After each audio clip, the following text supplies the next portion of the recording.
എല്ലാവർക്കും എൻ്റെ നല്ല നമസ്കാരം. 2-3 കാര്യങ്ങൾ മാത്രം പറയാമെന്ന് ഞാൻ വിചാരിക്കുന്നു.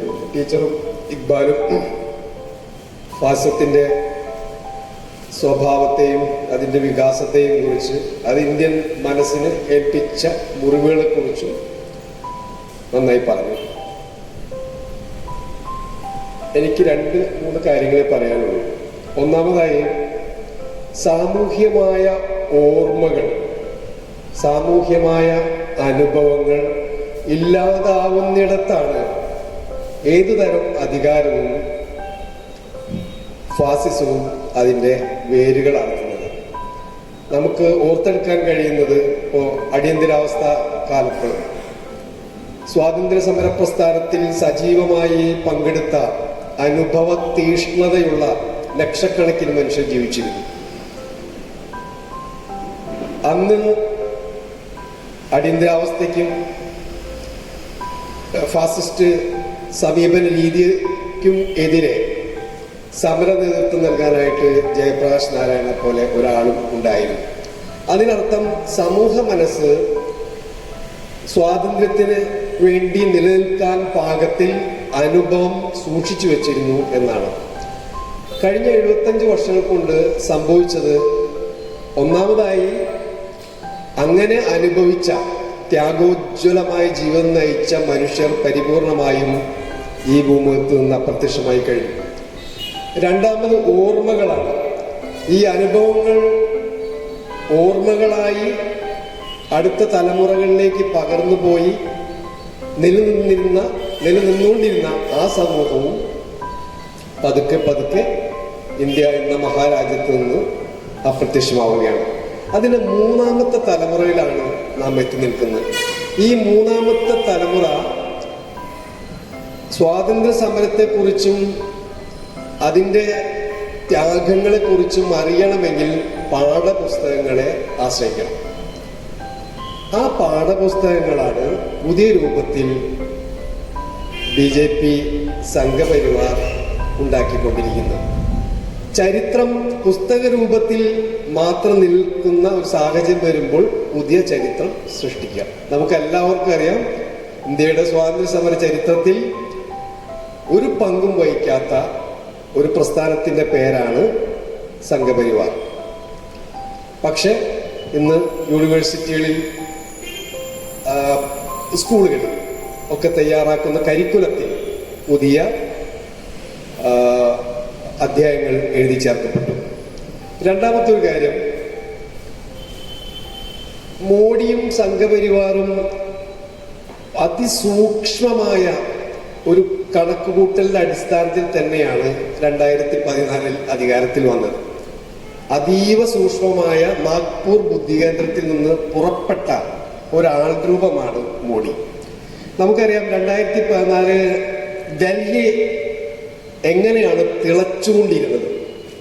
ഡൽഹി മുഴുവൻ അഴിമതി വിരുദ്ധ സമരത്തിലായിരുന്നു. അവിടെ നിന്ന് ഉയർന്നു വന്ന ആളാണല്ലോ കെജ്രിവാളിനെ പോലുള്ള ആളുകൾ. ആ സമരത്തിലൂടെ ഇന്ത്യൻ മനസ്സ്, അതായത് ഹിമാലയത്തിനേക്കാൾ ഉയരം അഴിമതിക്കുണ്ടെന്ന് തെളിയിച്ച 2ാം UPA സർക്കാരിന് എതിരെയുള്ള ഇന്ത്യൻ സമൂഹത്തിന്റെ പ്രതിഷേധ ശബ്ദങ്ങളുടെ ക്രോഡീകരണമായിട്ടാണ്, അതിനെതിരായിട്ടുള്ള വോട്ടായിട്ടാണ് NDA അധികാരത്തിൽ വരുന്നത്. മോഡി സർക്കാർ അധികാരത്തിൽ വരുമ്പോൾ സാധാരണ രീതിയിൽ ബ്രാഹ്മണിക്കായ, അല്ലെങ്കിൽ നമ്മൾ മനുസ്മൃതിയുടെയോ അല്ലെങ്കിൽ സവർക്കറുടെ ബഞ്ച് ഓഫ് എന്താ പറയുക, വിചാരധാരയുടെ അടിസ്ഥാനത്തിലുള്ള ഒരാളെ അല്ല മോഡി. മോഡി ബ്രാഹ്മണനല്ല, മോഡി പിന്നോക്കക്കാരനാണ്. അപ്പോ ഒരു ഇമേജിന് ഈ സംഘപരിവാറിന്റെ ഫാക്ടറി ഇന്ത്യക്ക് പരിപൂർണമായും സ്വീകാര്യമാകുന്ന രീതിയിലുള്ള ഒരു ഇമേജിനെ നിർമ്മിച്ചെടുക്കുന്ന സൂക്ഷ്മമായ പ്രക്രിയയിൽ ഒന്നാമത്തേതായിരുന്നു പിന്നോക്കക്കാരൻ എന്ന ഇമേജ്. രണ്ടാമത് നമ്മൾ സ്ഥിരമായി കേട്ടുകൊണ്ടിരുന്നത് എന്താണ്? ചായക്കടക്കാരനാണ്. ചായ വിറ്റ് ജീവിച്ച സാധാരണക്കാരൻ. അതിനർത്ഥം സാധാരണക്കാരന്റെ പ്രതിനിധിയാണ് എന്ന് ആണ്. 3ാമത്തെ കാര്യം, അദ്ദേഹത്തിന് ഭാര്യയില്ല, വിഭാര്യമാണ്, പുത്രനില്ല. സന്യാസ തുല്യമായ ജീവിതം നയിക്കുന്നു. 10 പൈസ അദ്ദേഹത്തിന് ഈ രാജ്യത്തിൻ്റെ ആവശ്യമില്ല. ഒരു സാധാരണ ഒരു ഇന്ത്യക്കാരന് ഇഷ്ടപ്പെടാവുന്ന വളരെ മനോഹരമായ ഒരു രൂപകൽപ്പനയാണ് 2014 മോഡി അധികാരത്തിൽ വരുന്ന സാഹചര്യത്തിൽ വരുന്നത്. അപ്പോ ഇതിൽ അതിസൂക്ഷ്മമായ ബുദ്ധി ഉപയോഗിച്ചിട്ടുണ്ട്. ഇന്ത്യൻ മനസ്സിന്റെ രാസപ്രക്രിയ അറിയാവുന്ന, നമുക്കറിയാം, കഴിഞ്ഞ തെരഞ്ഞെടുപ്പ് സമയത്ത് ഗുഹയിൽ പോയി സന്യാസി വേഷം കെട്ടിയിരുന്ന ധ്യാനസ്ഥനായിരുന്ന മോഡിയെ നമ്മൾ കണ്ടിട്ടുണ്ട്. അങ്ങനെ അധികാരത്തിൽ വന്ന മോഡി സ്ഥിരമായി പറഞ്ഞുകൊണ്ടിരുന്നത് സബ്കെ സാത്ത്. ആ ഒറ്റ പോയിന്റിലൂടെ ഞാൻ പറയാം, സബ്കെ സാത്ത്, സബ്കാ സാത്ത് സബ്കാ വികാസ്, അല്ലെ? നിങ്ങളുടെ കൂടെ നിങ്ങളുടെ വികസനം. ആ ഒരു കണക്ക് മാത്രം പറയാൻ ഞാൻ ആഗ്രഹിക്കുന്നു. 2000 തുടർച്ചയായിട്ട് നമുക്കറിയാം, സംഘപരിവാർ എല്ലാ വേദികളിലും ഇന്ത്യ 5ാമത്തെ സാമ്പത്തിക ശക്തിയായി, വളരെ വൈകാതെ 3ാമത്തെ സാമ്പത്തിക ശക്തിയാവും. കേൾക്കുമ്പോൾ വളരെ ഉൾക്കുളിരുണ്ടാക്കുന്ന ഒരു പ്രസ്താവനയാണ്. നമ്മളൊക്കെ അതിൻ്റെ ആളുകളാണല്ലോ. പക്ഷെ അതിൻ്റെ ഉള്ളിൽ, അതിൻ്റെ അടിയിൽ കിടക്കുന്ന ഒരു വലിയ സത്യം എന്താണ്? ഇന്ത്യയിലെ 1% വരുന്ന ആളുകളുടെ കയ്യിലാണ് 40.1% വരുന്ന ഇന്ത്യൻ സമ്പത്ത്. അപ്പൊ 5ാമത്തെ സാമ്പത്തിക ശക്തിയായി എന്നതിൽ അഭിമാനിക്കാൻ 60% അല്ല 99% ആളുകൾക്കും യാതൊരു തരത്തിലും അവകാശമില്ല എന്നർത്ഥം. 1%ന്റെ കയ്യിൽ 41%. രണ്ടാമത്തെ കണക്ക്, ഇന്ത്യയിലെ 10%ന്റെ കയ്യിലാണ് ഇന്ത്യൻ സമ്പത്തിന്റെ 77%. അപ്പൊ സബ്കെ സാത്ത് സബ്കാ വികാസ് എന്താണ്? ഈ വർഷത്തെ ആഗോള പട്ടിണി സൂചിക പബ്ലിഷ് ചെയ്തിട്ടുണ്ട്. ആഗോള പട്ടിണി സൂചികയിൽ ഇന്ത്യയുടെ സ്ഥാനം 111. എന്നാൽ UPA സർക്കാർ നിന്ന് അധികാരം കൈമാറുന്ന 2014 കണക്ക് നോക്കൂ, 56. അപ്പോൾ 2014 UPA സർക്കാരിന്റെ കാലമാണോ മെച്ചപ്പെട്ടത്, മോഡി സർക്കാരിന്റെ കാലമാണോ?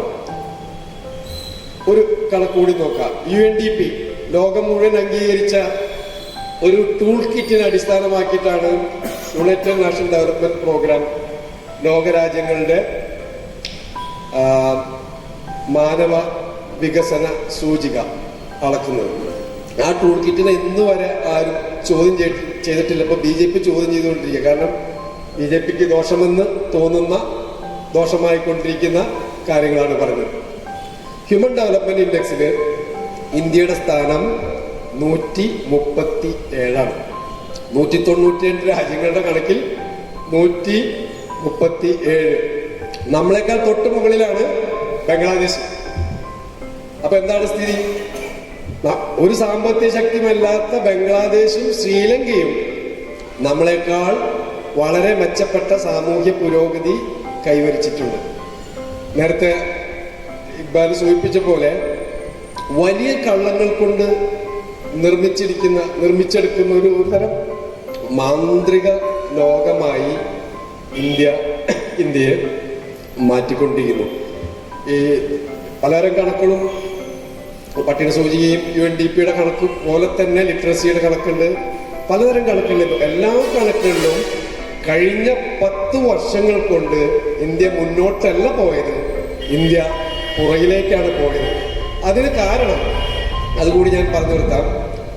1990 ആരംഭിച്ച നവ ഉദാരവൽക്കരണ നയങ്ങളെ അതേപടി പിന്തുടരുകയാണ് മോഡി സർക്കാർ ചെയ്തത്. ആ നവ ഉദാരവൽക്കരണത്തിന്റെ അടിസ്ഥാനമായ സ്വഭാവം എന്ന് പറയുന്നത് ഉള്ളവരെയും ഇല്ലാത്തവരെയും കൂടുതൽ വിഭജിക്കുക, അതിസമ്പന്നരെ സൃഷ്ടിക്കുക, ദരിദ്രരെ കൂടുതൽ ദരിദ്രരാക്കുക. ആ നയങ്ങൾ കഴിഞ്ഞ 10 വർഷങ്ങൾ കൊണ്ട് UPA സർക്കാർ, അതിനൊന്ന് നരസിംഹ സർക്കാർ ചെയ്തതിനേക്കാൾ വലിയ വേഗത്തിലും ശക്തിയിലും നടപ്പിലാക്കി